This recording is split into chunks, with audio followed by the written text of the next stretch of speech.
6 y 7 de noviembre de 1985. Una fecha que no debemos olvidar, unos hechos que nunca se deben repetir y que siempre debemos tener la conciencia de que algo como eso en la historia de este país no puede volver a pasar.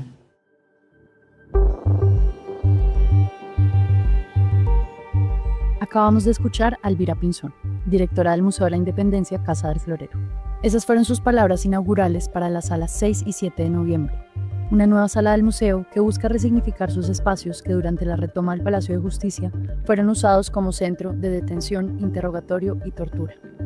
En esta sala se encuentra una instalación sonora en la que trabajamos de manera paralela a la investigación de El Infierno de los Justos y que desarrollamos en alianza entre 070, Revista Gaceta y la Liga contra el Silencio. Soy Natalia Ospina, del equipo de la Liga, y les contaré un poco sobre esta instalación.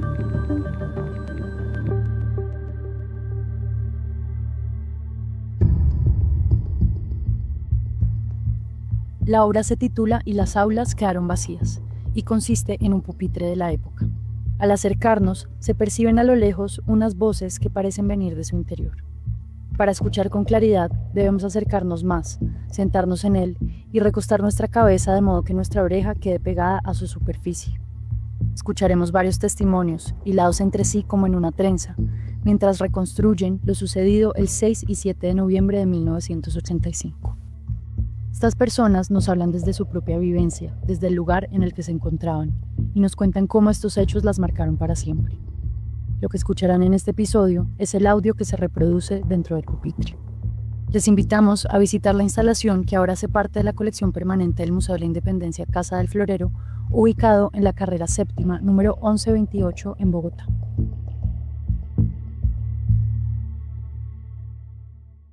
Mi nombre es Jimena Tapias del Port, soy abogada de profesión. Mi nombre es Emilsen González de Cancino, yo soy abogada. Mi nombre es Diana Durán Esmela, soy abogada de la Universidad de los Andes. Mi nombre es María Clara Galvis Patiño y soy abogada. Me he dedicado los últimos 30 años de mi vida al derecho internacional de los derechos humanos. Mi nombre es Elvia Sáenz. Actualmente soy la coordinadora de proyectos en una organización de derechos humanos en Bogotá. Mi nombre es Ramiro Bejarano Guzmán.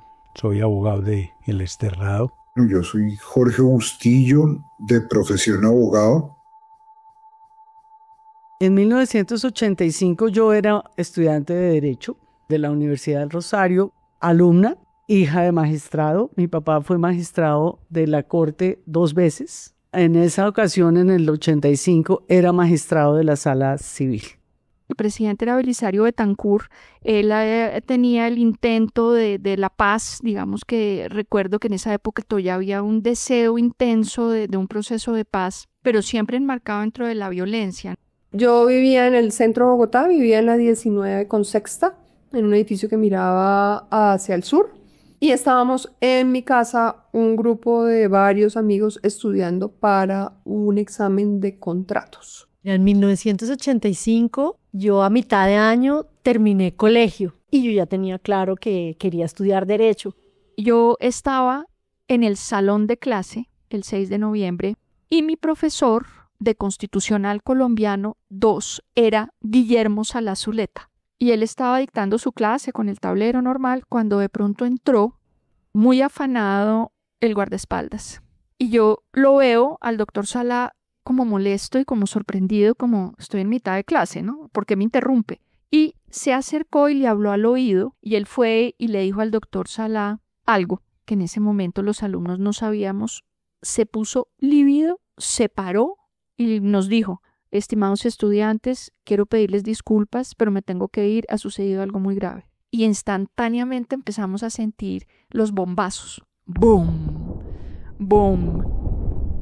Ese día mi papá me dejó en la universidad y me dijo: voy a la oficina, voy a dictar una sentencia. Siguió para la corte y yo tenía consejo académico. Empezó el consejo académico con un orden del día y en un momento dado golpearon a la puerta, llamaron a la decana salió y se asomó a la puerta y me llamó: Jimena, parece que se tomaron el Palacio de Justicia. ¿Cómo así? O sea, ¿qué quiere decir esto? Ya pues digamos en ese momento todo el mundo se puso de pie como tratando de entender qué pasaba, estábamos a 4 cuadras, ¿no? Y yo inmediatamente lo que hice fue ir hacia el teléfono y llamar a la oficina de mi papá. Y no hubo respuesta. Y paró la estudiada, nos colgamos de las ventanas del radio, de la televisión, a ver qué era lo que estaba pasando. ¿Qué habría pasado? ¿Qué habría pasado? Y los celadores o alguien decían, no, que se metieron al palacio. Tomaron el palacio, el M tomó el palacio.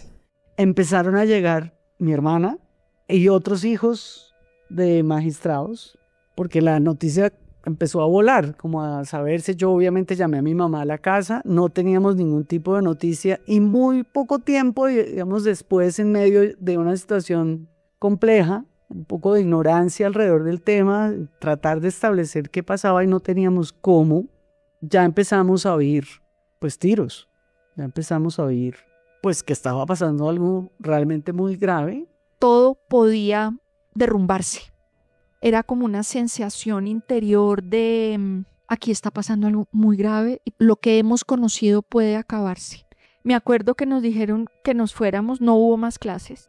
La Casa Externadista tiene la visual completa sobre el Palacio de Justicia y ya vimos un poco de humo en el primer piso y lo más llamativo, vimos el helicóptero del cual se bajaron varios hombres vestidos de negro. Sí lograba uno ver, di tú, el humo del bombazo y sí lograba uno darse cuenta que podía haber un incendio masivo de la ciudad, era como esa sensación.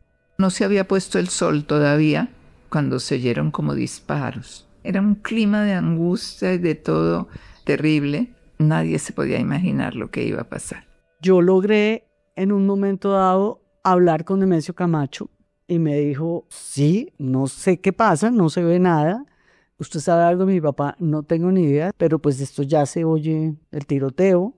Entonces pues digamos que para mí quedó ya confirmado el tema porque había logrado hablar con una persona que claramente estaba allá, era uno de los magistrados. Y ya en ese momento, entonces vino el tema de la evacuación. Yo en ese momento le pedí a un amigo mío que se llevara a mi hermana y yo pues me quedé en la universidad un poco también pensando que me iba a ir hacia el palacio. Pero muy pronto pues ya entendimos que no, esto ya se puso muy complicado. Los estudiantes salimos de la universidad y me acuerdo que nos fuimos pegados por el muro de la universidad. Recuerdo como si fuera ayer, escuchando a Yamida Amat en Caracol, narrando toda la toma del Palacio de Justicia. Ofrecemos en Caracol un boletín extraordinario de última hora. Urgente. Acaba de ser tomada la Corte Suprema de Justicia. Atención, la situación es delicada. Oír uno al presidente de la Corte Suprema decir que el presidente de la República por favor me pase el teléfono cuando tiene a 2 guerrilleros armados detrás, pues era una cosa muy cruel, era como inverosímil que eso no hubiera pasado, era inverosímil. Y luego empiezan en la tarde las noticias hasta contradictorias. Ya llegué a mi casa, pues a encontrarme obviamente con mi familia, con mi mamá, con mi hermana, y ahí empezaron pues obviamente se imaginarán unas horas muy complejas. Muy complejas, de no saber qué pasaba, ya tratar de buscar en las noticias algún tipo de información. Entre nosotros, digamos, los hijos de magistrados que nos conocíamos porque éramos estudiantes, tratamos todos como de ver si alguno le podía dar información al otro, y la verdad es que esas fueron unas horas muy aciagas, sobre todo de total desinformación. Cero comunicación con el gobierno. Me acuerdo de haber visto pasar los tanques por la séptima hacia el sur, desde el norte por la séptima, se vieron pasar.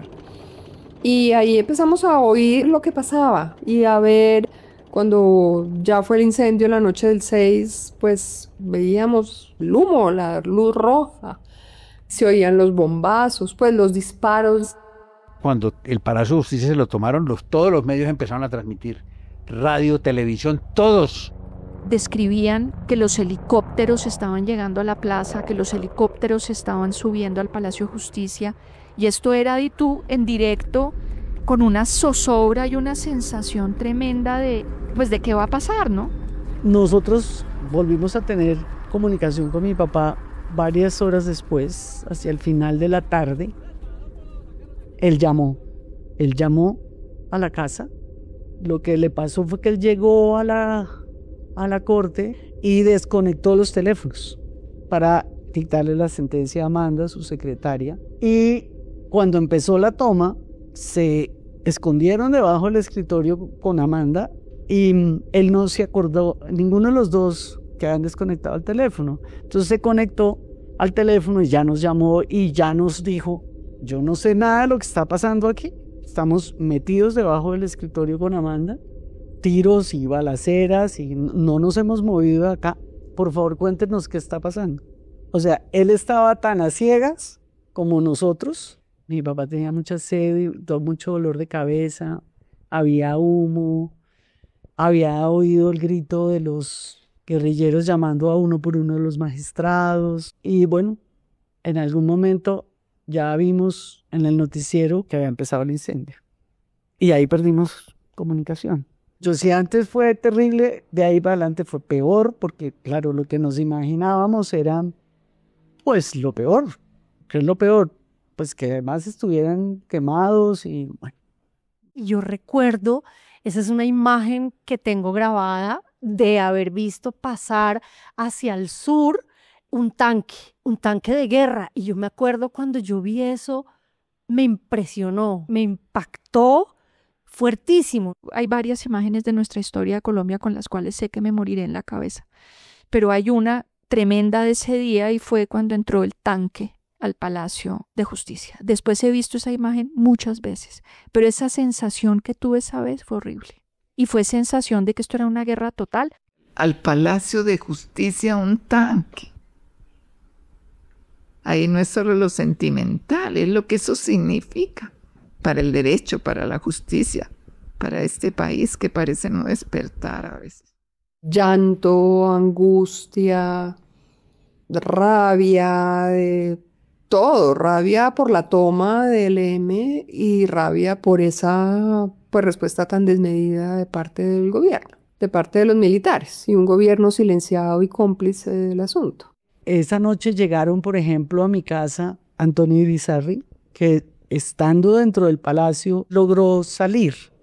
Y yo me acuerdo que llegó a la casa cubierto de hollín, llorando, y me decía: de ahí no se salva nada.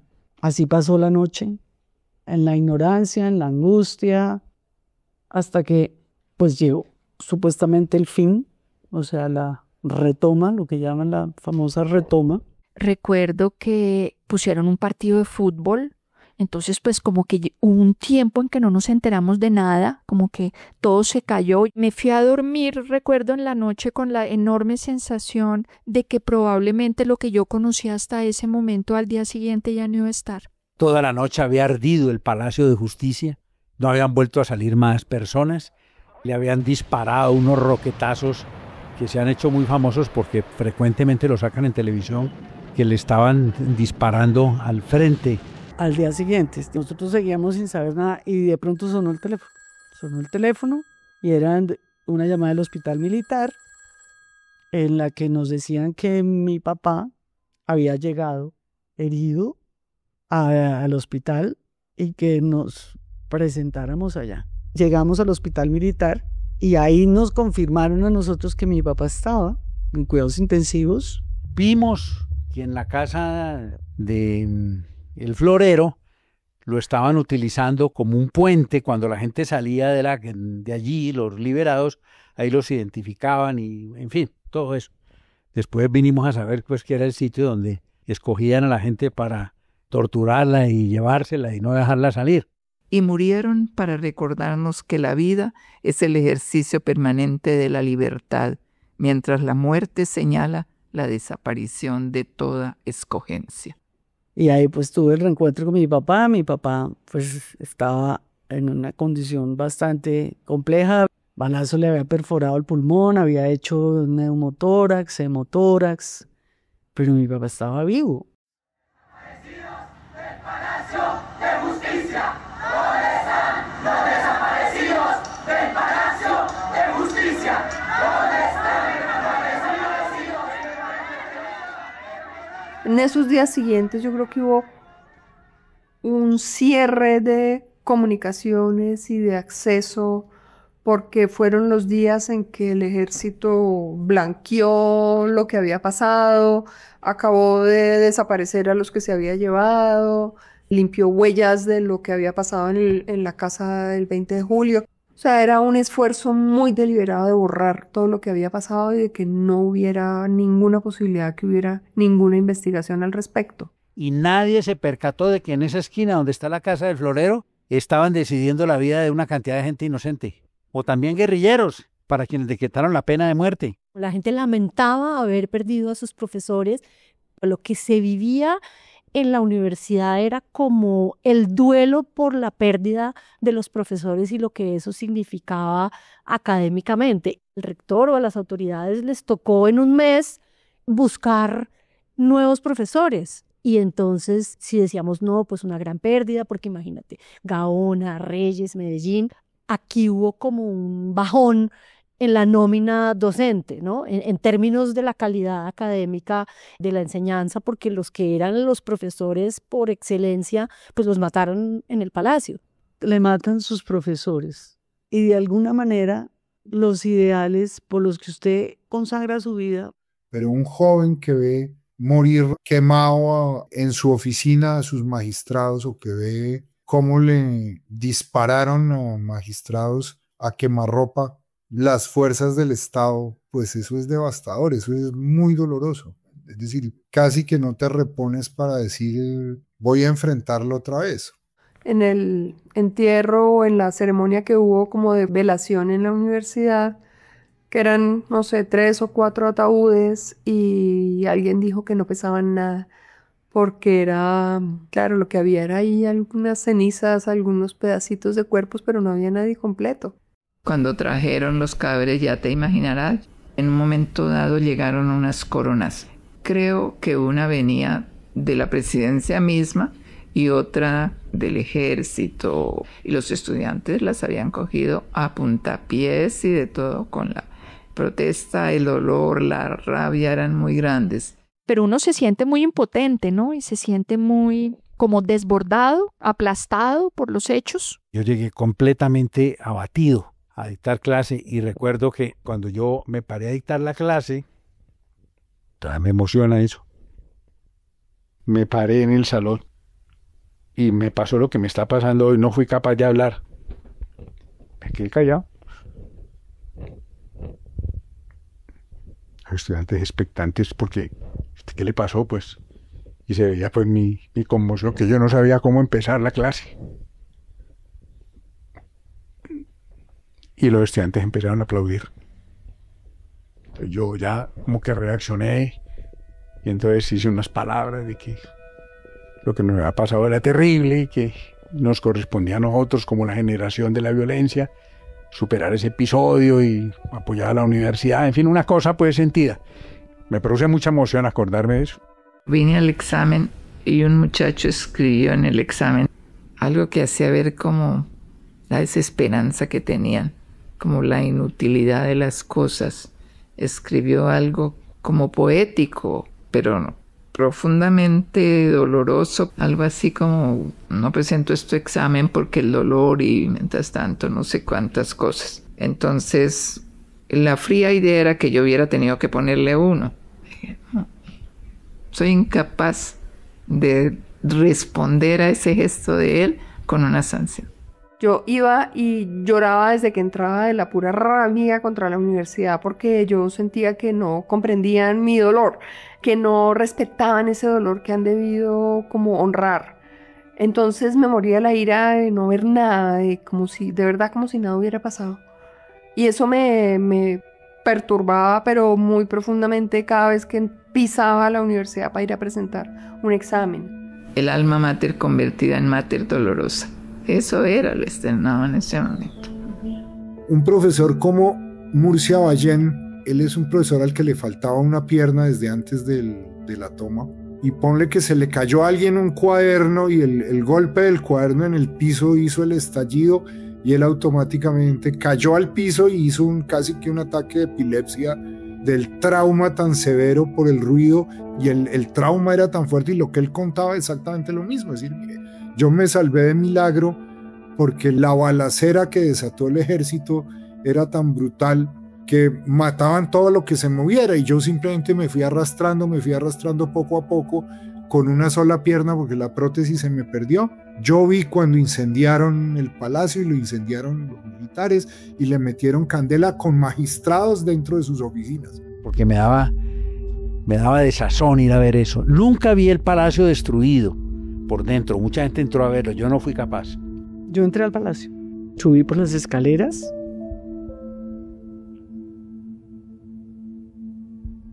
Qué pena.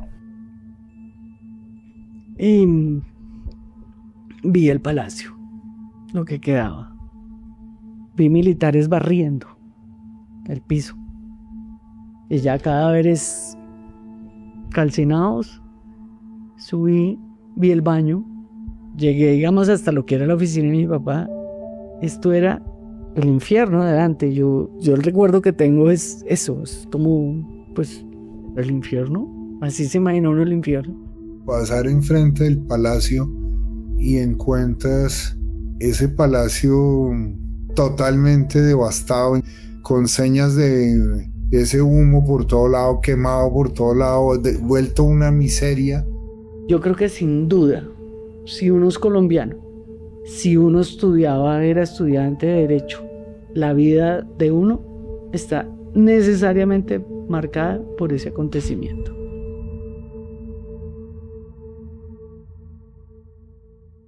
Nunca fui una muy enamorada del derecho, eso también es cierto, pero ese momento fue un momento de ruptura porque fue como el Estado devorándose a sí mismo.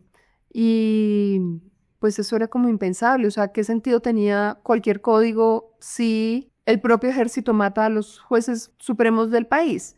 Entonces, pues sí, eché camino para otro lado completamente distinto. Mi pobre mamá se murió esperando que yo me graduara, más o menos. Muchos nos preguntamos bueno, ¿y vale la pena estudiar leyes en una cosa en la que entran y asesinan a toda la corte y no pasa nada y nadie detiene esa barbarie y nadie hace nada? Era muy confuso.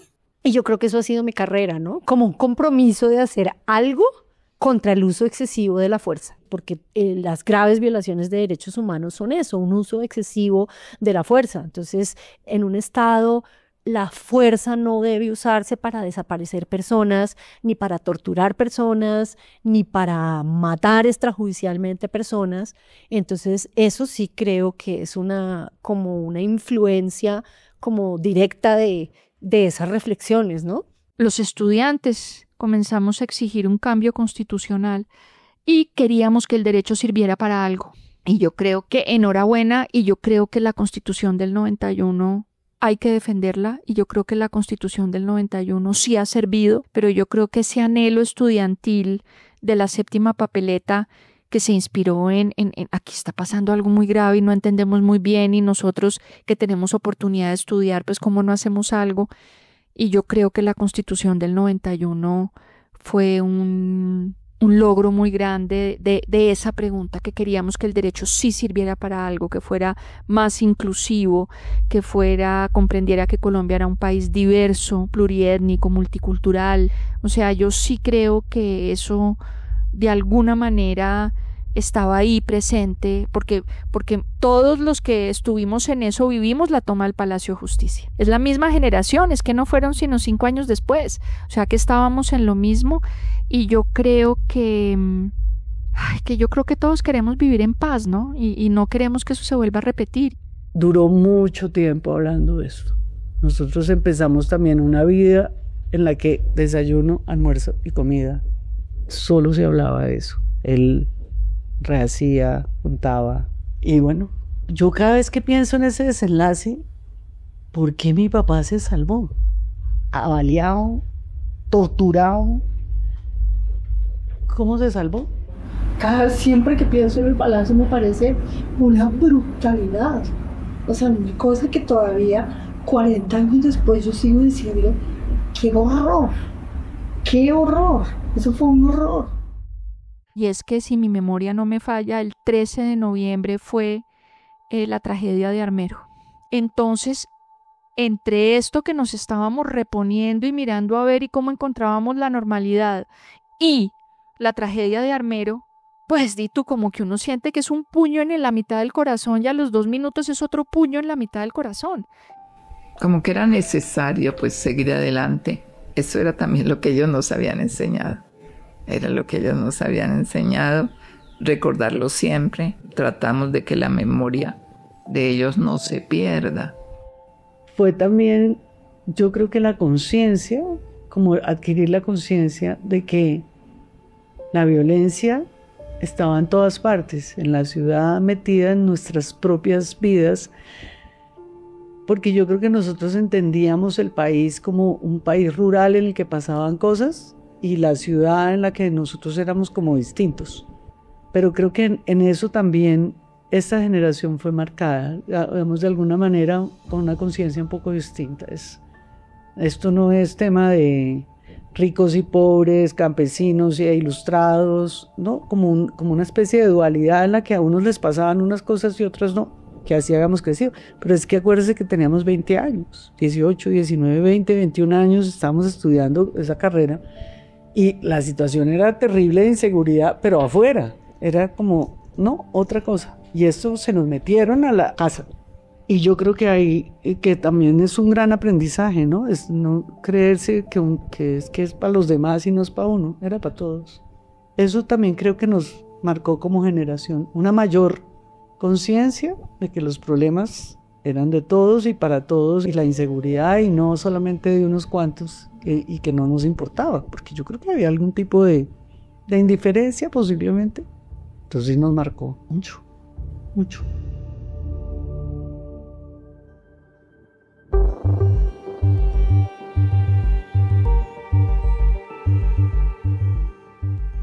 Gracias por haber llegado hasta acá. Esta instalación sonora fue producto del trabajo colaborativo de varios meses entre los equipos de 070, Revista Gaceta, la Liga contra el Silencio y el Museo de la Independencia Casa del Florero. El concepto inicial fue de David de Salvador y el resultado final fue producto de muchas conversaciones que ocurrieron entre personas de los 4 equipos. Entre esos, Natalia Guerrero, David de Salvador, Daniel Montoya, Santiago de Narváez, Alejandro Gómez Dugando, Janet Valdivieso y yo, Natalia Ospina. El desarrollo del dispositivo electrónico que se encuentra dentro del pupitre fue realizado por David de Salvador, con el apoyo del Semillero de Creación Electrónica del Departamento de Arte de la Universidad de los Andes. La selección y el montaje de los testimonios para el audio fueron realizados por mí, Natalia Ospina, a partir del trabajo de investigación y las entrevistas que realizó Natalia Chavarro para el podcast El Infierno de los Justos. La edición del audio y el diseño de sonido de la serie fueron realizados por Giancarlo Vega. El montaje en el museo estuvo a cargo de Oscar Rojas y David de Salvador. El diseño gráfico de la serie es de Isabela Londoño. Adelaida Villegas fue asistente de material de archivo. La divulgación estuvo a cargo de Nicole Fonseca, Jimena Bella, Melissa Gutiérrez y Alison Fonseca.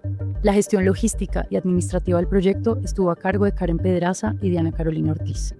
Agradecemos especialmente a Elvira Pinzón, Luis Felipe Núñez, Juan Camilo Torres, Camila Lara y a todo el equipo del Museo de la Independencia Casa del Florero. A David Peña y a Mayra Carvajal del Semillero de Creación Electrónica del Departamento de Arte de la Universidad de los Andes. A Sonia Rojas y a todas las personas que no alcanzamos a nombrar en estos créditos, pero que estuvieron presentes en el proceso. Y a ustedes, oyentes, muchas gracias por haberse quedado hasta el final. Nos vemos en una próxima.